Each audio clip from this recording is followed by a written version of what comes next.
тотына. Мәгълүмат дигәннән китап чыгаргансыз, канатлы сүзләр дигән. Бу китапны каян алып була, нинди китап ул?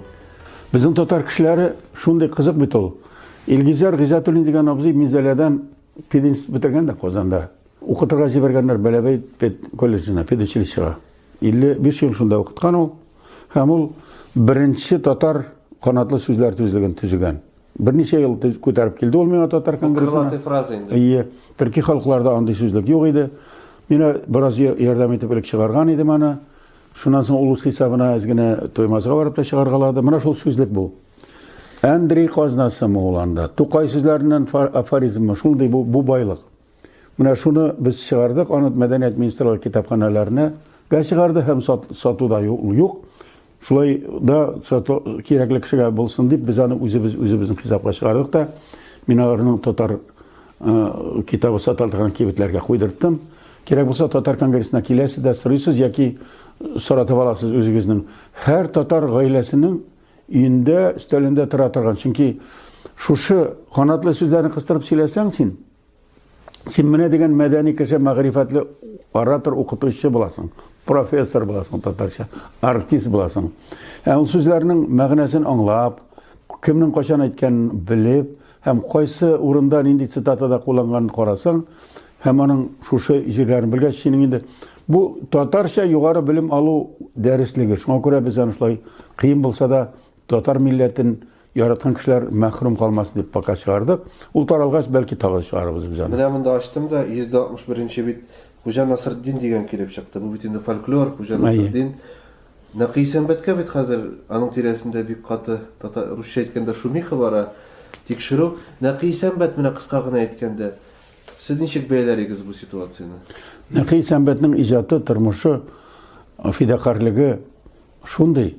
Ул беркемнең дә иҗатын, хезмәтен үзенә алырга ихтияҗы юк аның. Димәк, карак түгел. Ягъни ул карак дигән роман аны киресенчә зур итеп аны танырга, юбилеенда зур ярдәм итәргә генә булды. Пиар булды. Һәм мин аны, менә мин беләм, Нәкый Сәнбәтнең мин Товарищеский урамдагы өендә булганым бар. Суверенитеты яклап, имза кирәк булганда кирип алдым. Шул кадәр шундый кешенең гади генә квартир, шыгрым тулы китап иде.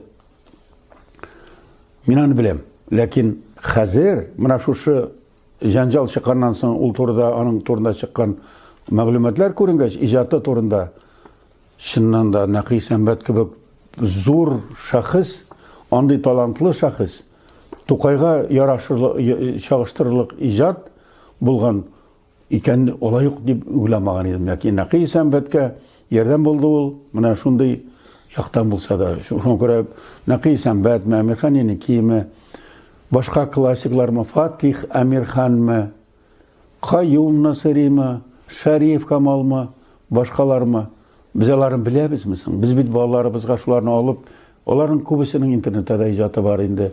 Өстәлебездә шундый китаплар булса, аларның сүзләр җөмләләреннән куелган әсәрләрнең цитатлар булса, Милли университет, тәрбия ысулы һәм төрле карантиннар, вируслар чыккан вакытта рәхәтләнеп игътибарны кирәк якка юнәлтә торган чара бу.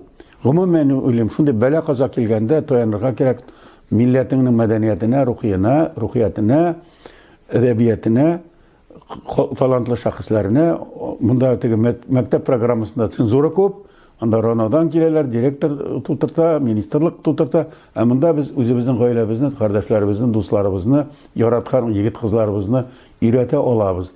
Минемчә, депрессиягә һәм вирусларга көрәшнең иң җайлы әсбабы безнең милли кыйммәтләребез. Шушы югары нотада без тамамлыйк Римзил абый сөйләшүне. Милләтебез яшәсен, коронавируслар, башка төрле депрессияларны исән-сау кичереп, алга таба да Казанда, шушы татар Казанында безгә очрашырга насыйп булсын. Насыйп булсын. Имин булыйк.